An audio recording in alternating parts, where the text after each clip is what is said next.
Hello, my name is William, and welcome to Dragon X Dominion, a realm where dragon legends are forged in fire, honor, and forgotten worlds. I will be your narrator and guide through these epic lands. If you crave powerful stories, legendary dragons, and wars that echo through eternity, then you found your home, ladies and gentlemen.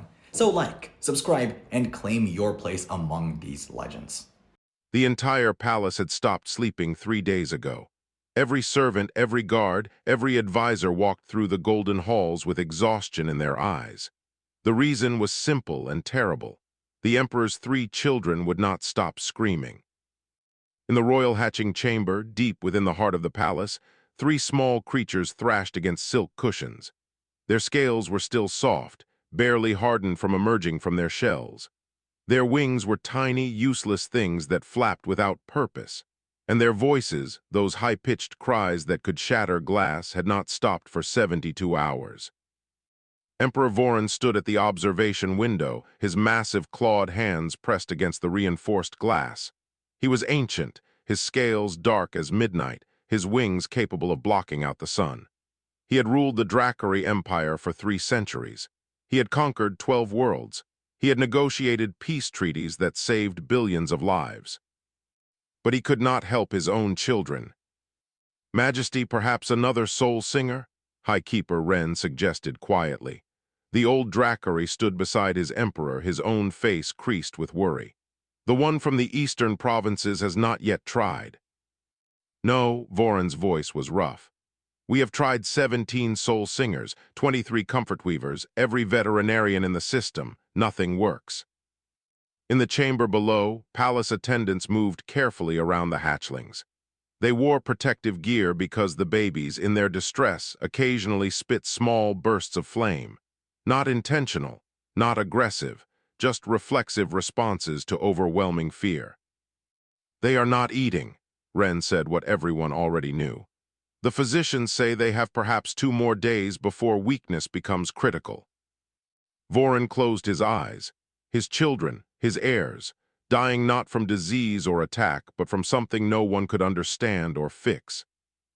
There is one other option, Wren continued carefully.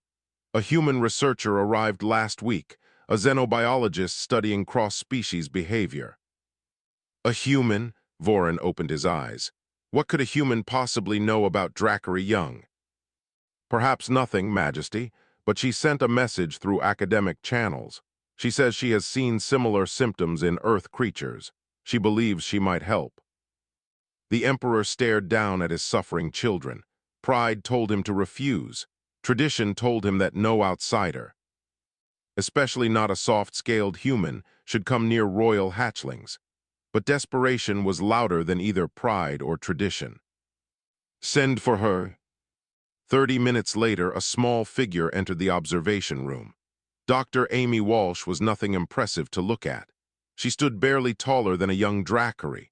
Her skin was pale, her hair tied back in a simple knot. She wore practical clothing, not formal robes.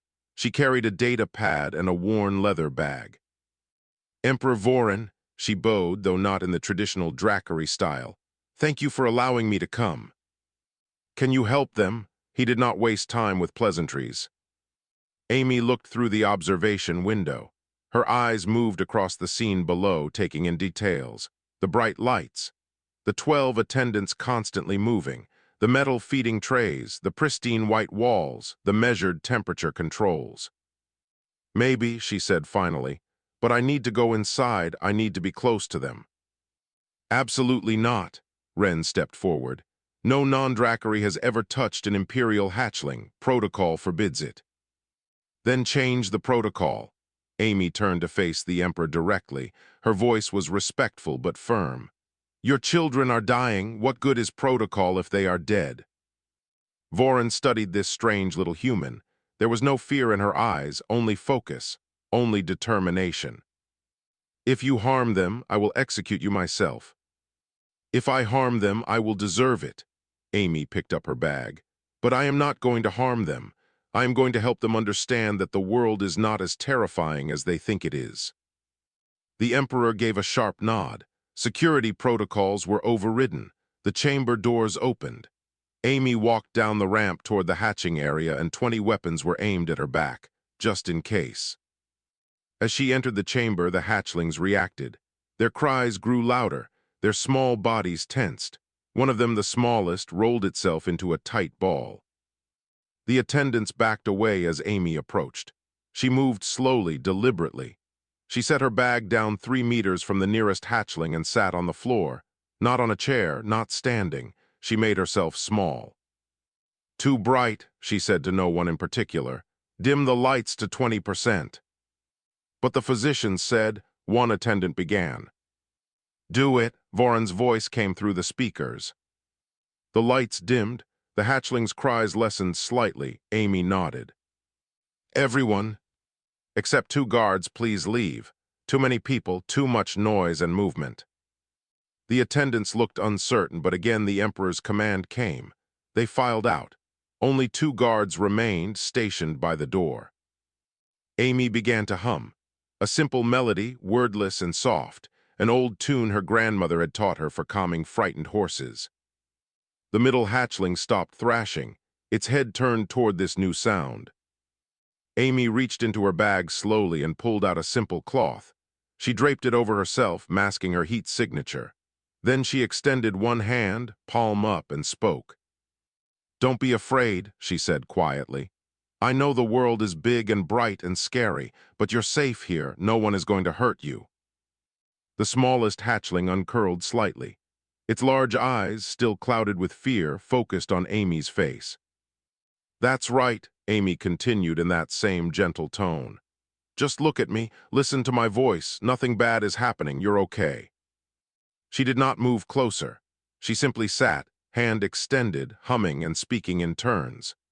Above in the observation room, Emperor Voron gripped the railing and watched as his youngest child slowly, carefully, began to crawl toward the human woman. And for the first time in 3 days, one of the hatchlings stopped screaming. The smallest hatchling reached Amy after what felt like an hour but was actually only minutes. It moved cautiously, its belly dragging against the soft floor, its tiny claws clicking with each movement. The other 2 watched from their positions, still crying but quieter now, as if curious about what their sibling was doing. Amy did not move. She kept her hand extended, palm up, fingers relaxed. She had learned long ago that sudden movements broke trust faster than anything else. Patience was everything when working with frightened creatures. The hatchling stopped just before her hand. Its nostrils flared, taking in her scent. Human, strange, nothing like the Dracari attendants who had been trying to feed and comfort it for days. This creature smelled of something else, something the hatchling did not have words for yet. It smelled like calm. "Good job," Amy whispered. "You are so brave, coming all this way to say hello." The hatchling tilted its head. The sounds this human made were different from Dracari speech. Dracari spoke in rumbles and roars, in frequencies that vibrated through chest cavities. This was softer, higher, almost musical. Amy slowly, carefully moved her hand closer, just a centimeter. The hatchling did not pull back. She moved again. Her fingertips brushed the scales just behind its eye ridge, a spot she had read was sensitive for Dracari, similar to behind a cat's ears on Earth. The hatchling made a sound, not a scream, not a roar, a small, questioning trill. "I know," Amy said, gently scratching that spot. "Everything is new and confusing, but this feels nice, does it not?" In the observation room, Ren leaned forward. "What is she doing?" "Building trust," Voron said quietly. His eyes had not left the scene below. The smallest hatchling pressed its head more firmly against Amy's hand. Its eyes, which had been wide and panicked, began to close slightly. The trill became a low rumble, almost like a purr. The other 2 hatchlings noticed. The middle one stopped crying entirely. It took one tentative step forward, then another. Amy glanced at it and smiled. "You can come too. There is room for everyone." Within 10 minutes, all 3 hatchlings had gathered around Amy. She sat cross-legged on the floor, speaking continuously in that soft voice, touching them gently, letting them explore her hands and arms with their snouts.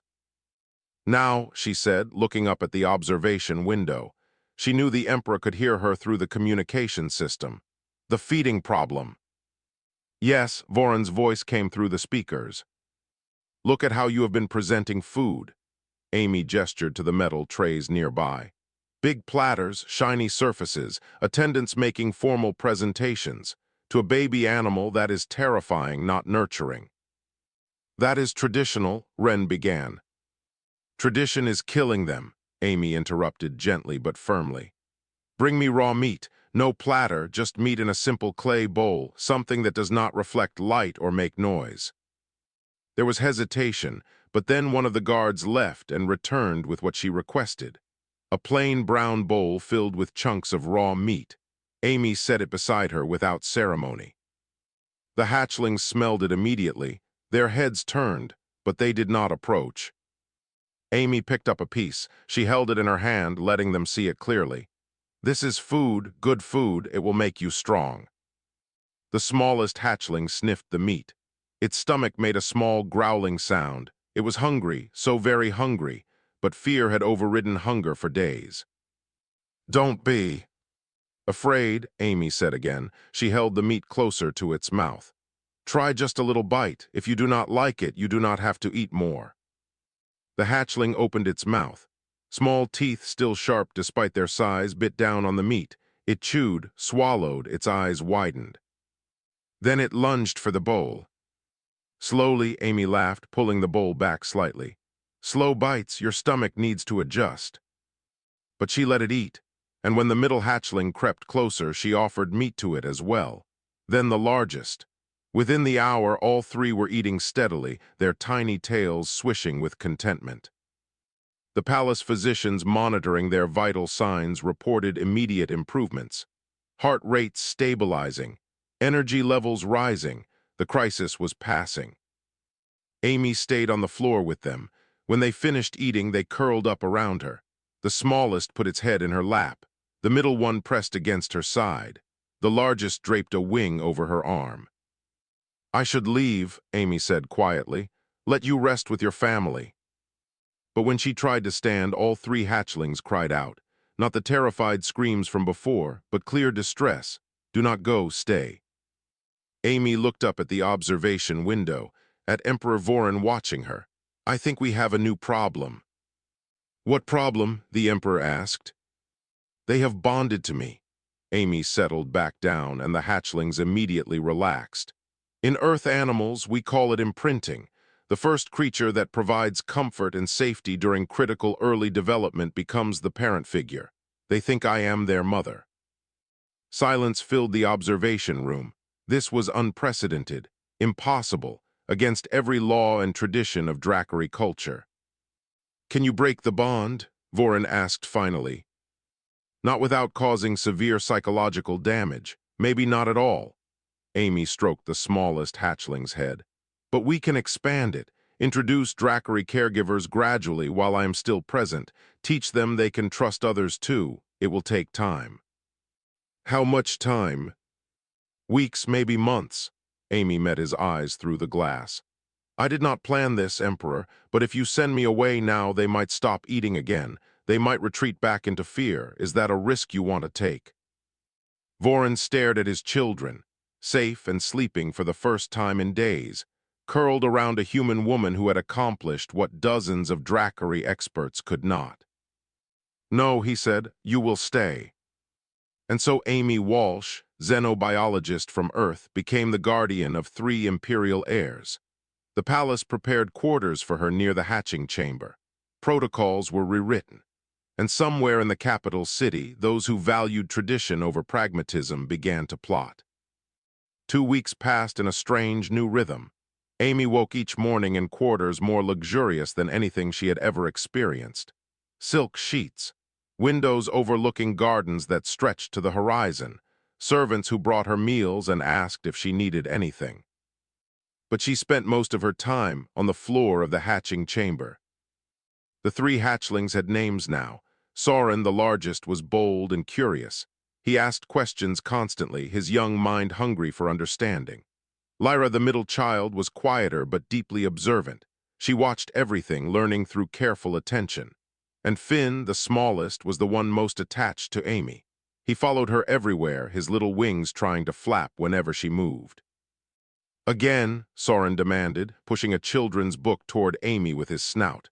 Read the one about the stars again. Amy smiled and opened the book.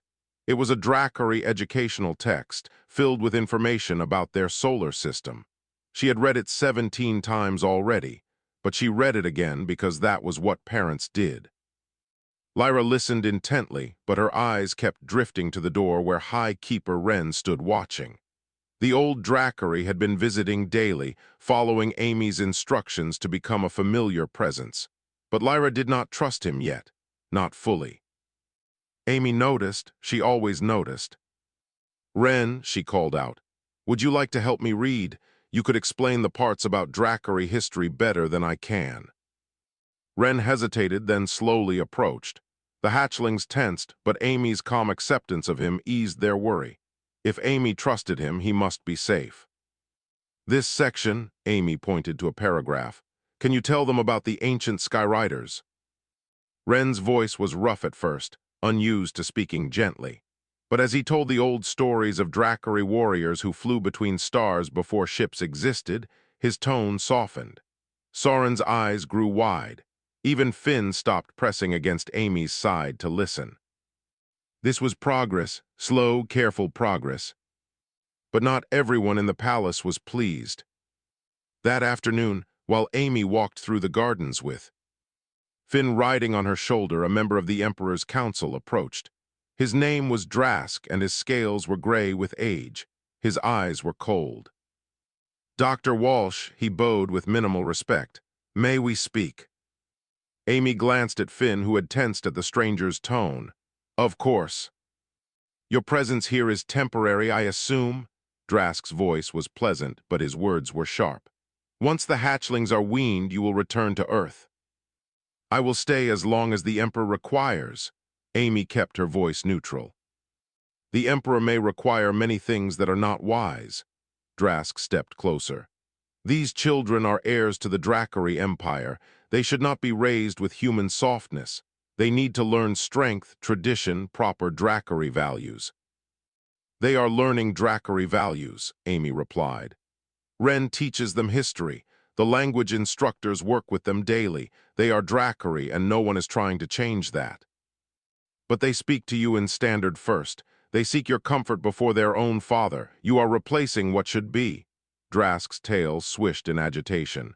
This is unnatural. Finn whimpered on Amy's shoulder. She reached up and gently stroked his neck. What is unnatural is forcing children to conform to expectations that do not match their development.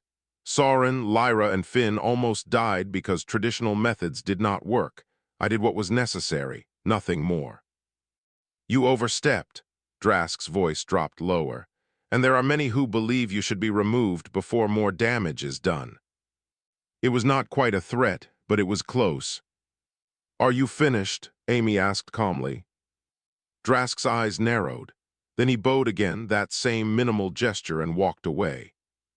That evening, Amy reported the conversation to Emperor Voren. They met in his private study, a room filled with ancient texts and star charts. Finn had fallen asleep in Amy's arms, his tiny body warm against her chest. Drask has always valued tradition above all else, Voren said, looking tired. But he is not wrong about everything. My children do seek you first. They do speak standard before Dracari. Is that not a problem? They are babies, Amy said gently.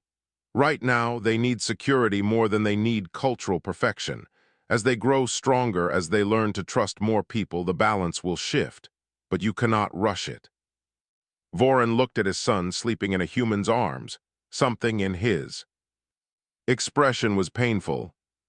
Do you ever resent me? He asked quietly. For keeping you here, you had a life on Earth, research, freedom. Now you are a nursemaid to 3 demanding children who are not even your species. Amy considered the question seriously.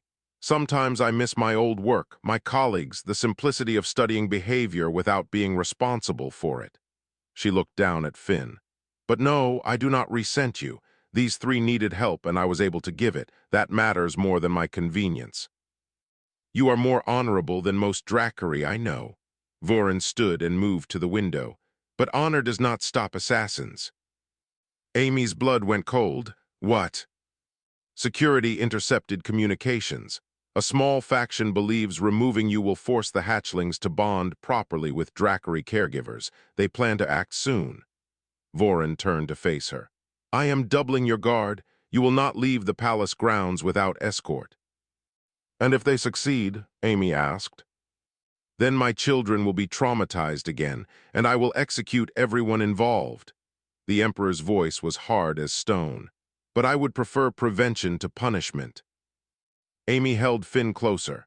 The little hatchling stirred in his sleep, making soft, chirping sounds. She had known there were risks, political complications, but hearing it spoken aloud made it real. What do you need me to do? She asked. Stay alive, Vorin said simply, and keep teaching my children that the world is not something to fear.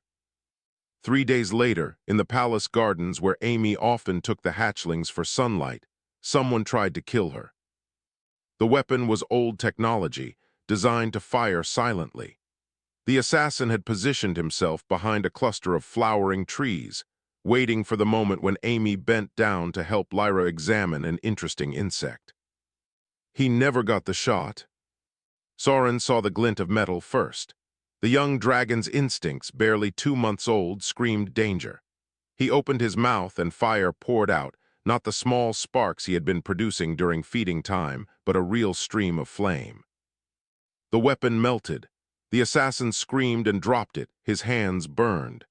Palace guards were on him in seconds, dragging him away as he shouted about tradition and corruption.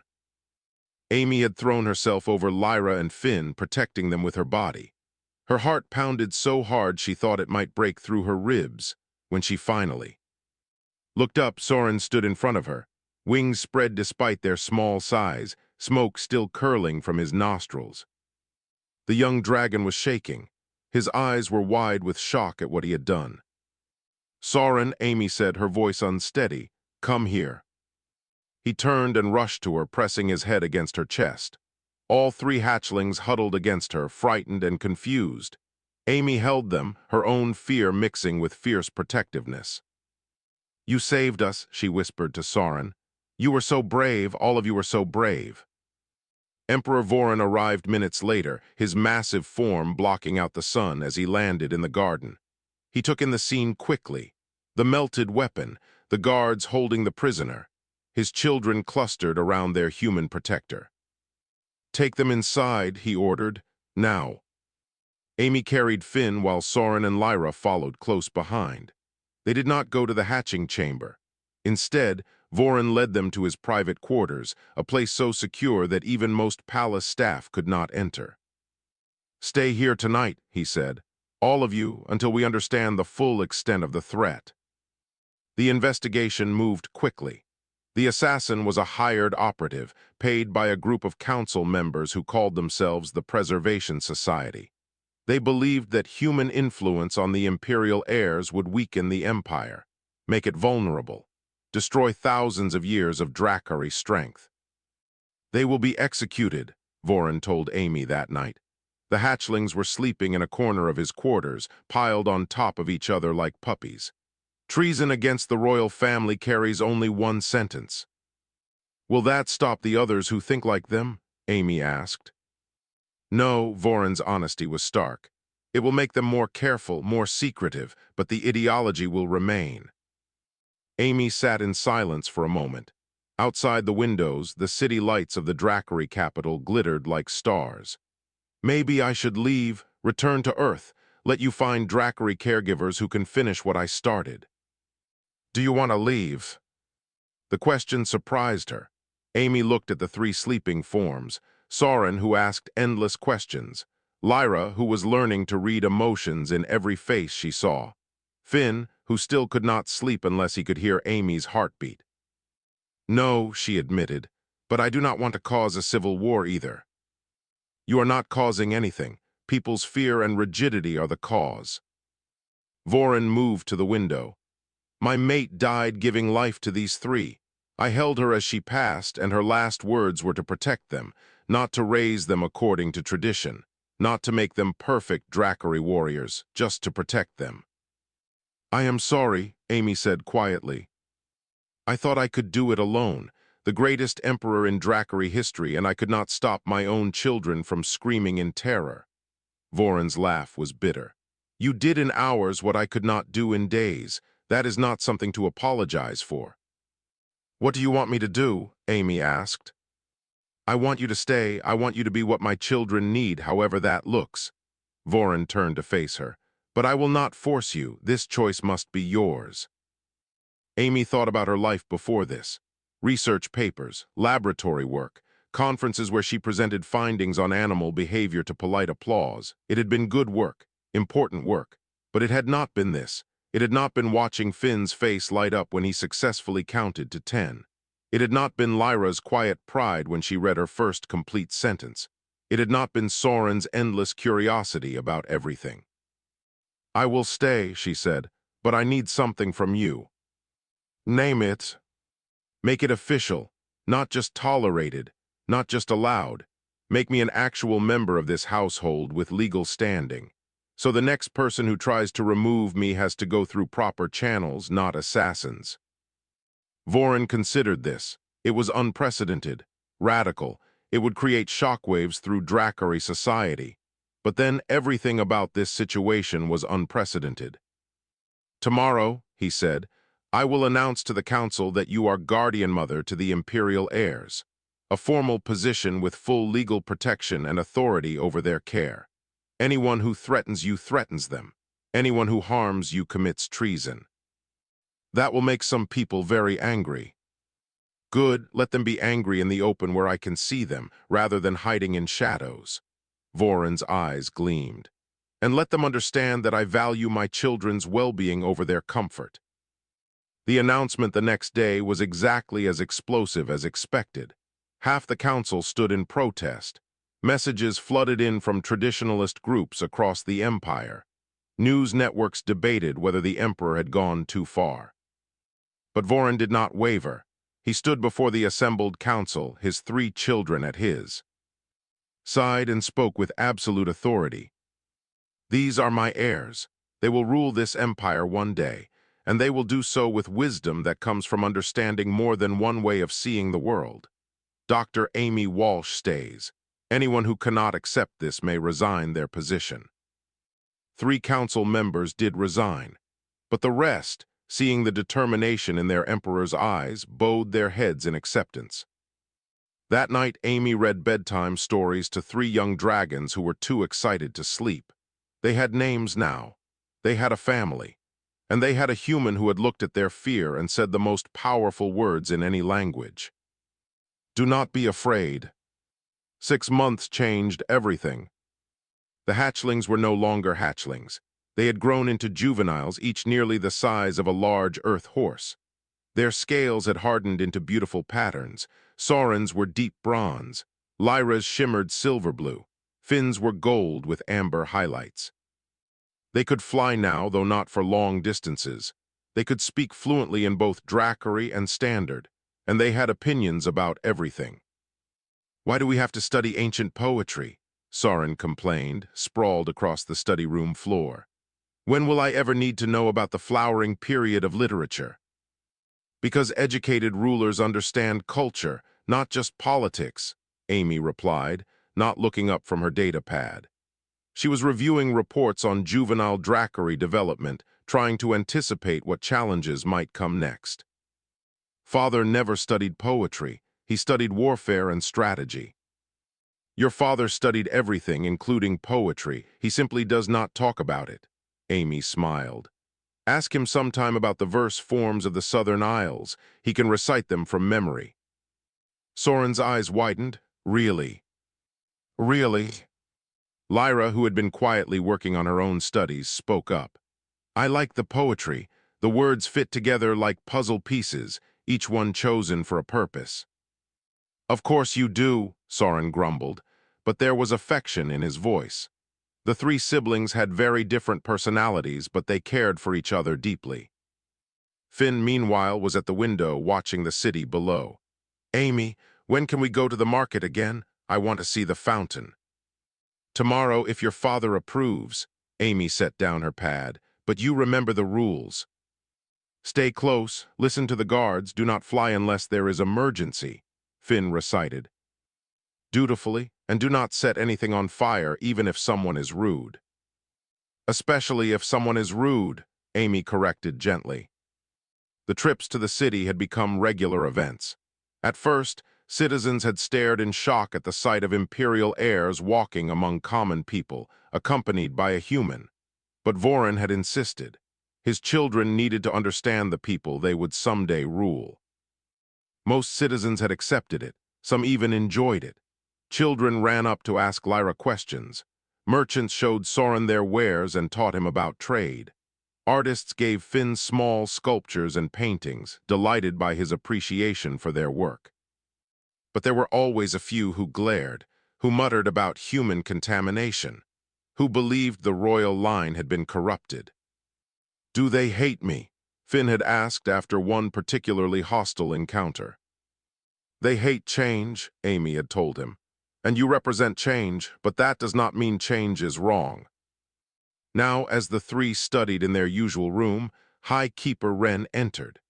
The old Drackery had become a regular presence in their lives, trusted by the children almost as much as Amy or their father. "Dr. Walsh, the Emperor requests your presence in the council chamber." Amy stood. "Is something wrong?" "The Galactic Council has sent representatives. They wish to observe the Imperial heirs and assess the situation." Wren's expression was carefully neutral. "It is a formal review." Lyra's head snapped up. "They want to take Amy away." "No one is taking anyone," Wren said quickly, but he did not meet Lyra's eyes. The council chamber was filled with beings from across the galaxy. Tall crystalline Velorians, multi-limbed Cathani, amphibious Quellari, and humans too, representatives from Earth's diplomatic corps. Amy stood before them, very aware that she was being judged. "Dr. Walsh," the lead representative, a Velorian named Crystales, spoke in clear standard. "We have received concerning reports about the Drackery imperial succession, specifically about human influence on the development of the heirs." "What concerns?" Voren asked, his voice dangerous. "That the heirs are being raised with human values rather than Drackery ones, that they will be unfit to rule according to traditional standards, that Dr. Walsh's presence creates dependency rather than strength." Crystales gestured to her data display. "We have testimony from Drackery citizens, council members, and cultural experts. You also have 3 healthy, intelligent, compassionate children who were dying before Dr. Walsh intervened," Voren countered. "Perhaps you should speak with them directly." "That is why we are here." The 3 juveniles were brought in. They moved with natural grace, their young bodies already showing the power they would have as adults. But they also stayed close together, finding comfort in each other's presence. "Prince Soren," Crystales addressed the eldest, "do you consider yourself Drackery or human?" Soren's eyes narrowed at the question. "I am Drackery, my blood, my heritage, my future. These things do not change." "Yet you were raised by a human." "I was raised by my family," Soren corrected. "Amy is part of that family, so is my father, so is High Keeper Wren, so are my teachers and guards. I learn from all of them." Crystales turned to Lyra. "Princess, are you aware that your bond with Dr. Walsh is considered abnormal by many Drackery?" Lyra tilted her head, studying the Velorian. "I am aware that some people fear what they do not understand, but that is their limitation, not mine." Several council members shifted uncomfortably. This young dragon had a sharp mind. Finally, Crystales addressed Finn. "Prince Finn, if Dr. Walsh left tomorrow, returned to Earth, what would you do?" Finn was quiet for a long moment. Amy felt her heart clench. She had always known this question would come someday. "I would be sad," Finn said honestly. "Amy is important to me, but I would continue learning, growing, becoming who I need to be." He looked directly at Amy.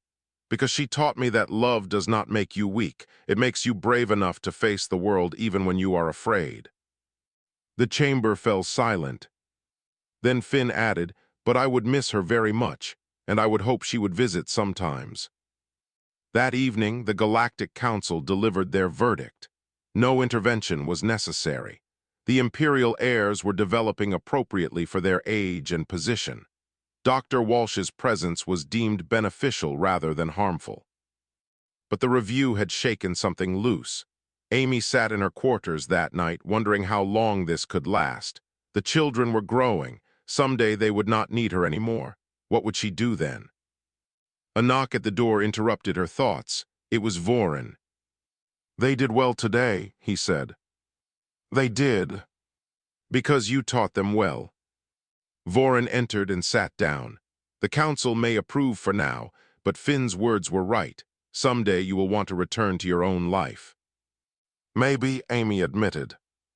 "When that day comes, you will leave knowing you changed the future of an entire empire."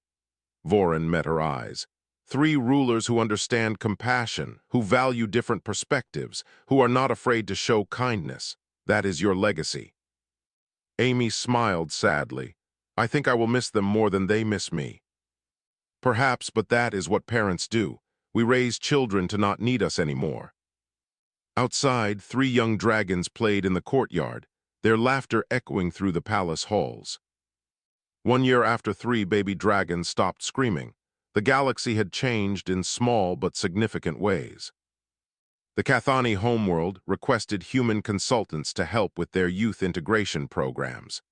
The Quelari opened cultural exchange programs focused on early childhood development. Even the rigid Velorians began questioning some of their traditional approaches to raising young. And on Dravenus, 3 imperial heirs prepared for their coming-of-age ceremony. Soren had grown into a thoughtful strategist. He spent hours with his father learning governance, but he also volunteered at the city orphanage, teaching young Dracari about leadership through kindness. His essays on modernizing ancient trade laws were already being discussed in academic circles. Lyra had discovered a gift for diplomacy. She could read a room within seconds, understanding tensions and opportunities that others missed. She had successfully mediated disputes between merchant guilds and even helped negotiate a mining agreement with a neighboring system. Her teachers said she would make an extraordinary ambassador. Finn had become an artist. His paintings hung in the palace galleries, blending Dracari traditional styles with human influences. He also composed music, created sculptures, and wrote poetry that made even the oldest scholars pause and reconsider their assumptions about proper verse.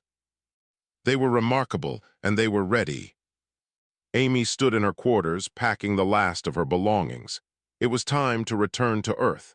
The children did not need her constant presence anymore. They had their father, their teachers, their people. They had become exactly what they needed to be. "You are really leaving?" Finn stood in the doorway, his golden scales catching the afternoon light. "For a while, yes." Amy folded another shirt. "I have research waiting, colleagues who need my help, a life I put on hold." "But you will come back?" "For visits, for important events, for the ceremony next month." Amy set down her packing and looked at him. "Finn, you know I am not abandoning you, right?" "I know," but his voice was small. "It just feels like everything is changing." "Because it is. You are almost an adult now. In Dracari years, you are approaching the age where you will start taking on real responsibilities." Amy sat on the bed and patted the space next to her. Finn, still small enough to fit, settled beside her. "Change is necessary. You cannot stay a child forever." "I do not want to be a child. I just want you to be here." "I will always be here in the ways that matter." Amy put her arm around him. "Every lesson I taught you, every story I told, every time I said don't be afraid when you were scared, those things do not disappear just because I am on another planet." Soren and Lyra appeared in the doorway. They had been listening. "We understand why you need to go," Lyra said, "but we are allowed to be sad about it." "Of course you are." Amy gestured for them to come in. They did, settling on the floor by the bed. Even after a year of growth, they still sought her presence when emotions ran high. "Do you remember the first day?" Soren asked. when we would not stop screaming. Every terrifying moment of it, Amy laughed. We were so scared, everything was too loud, too bright, too much. Soren's eyes were distant with memory. And then you came in and made it all smaller, manageable. You made yourselves manageable, Amy corrected. I just showed you it was possible. Will you teach other children like you taught us? Lyra asked. Maybe if they need it. Amy looked at all three of them. But I will never have students quite like you again. That was special. That evening, Emperor Vorin hosted a private dinner. Just family. The three juveniles, Amy, High Keeper Wren, and a few others who had become essential to the household. A toast, Vorin raised his glass. To Dr. Amy Walsh, who saved my children and changed my empire. I did not change anything, Amy protested. I just helped 3 babies stop being afraid. You changed everything, Vorin said seriously. You showed us that strength comes in many forms, that tradition can evolve without being destroyed, that admitting you need help is not weakness. Around the table, heads nodded in agreement. Other species are watching what happened here, Wren added. They see 3 Dracari heirs who are both fully themselves and open to other perspectives. It gives hope for better cooperation, fewer conflicts. I just wanted them to eat and sleep, Amy said, but she was smiling. After dinner, she walked in the gardens one last time. The fountain where Finn loved to watch the water dance. The flowering trees where Lyra studied insects. The open courtyard where Soren practiced flying. She found all 3 there now, sitting together under the stars. We have something for you, Soren said. He held out a small box. Inside was a pendant.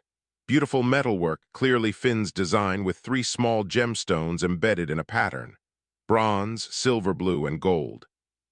So you remember us, Finn said softly. I could never forget you. Amy put on the pendant. It rested right over her heart.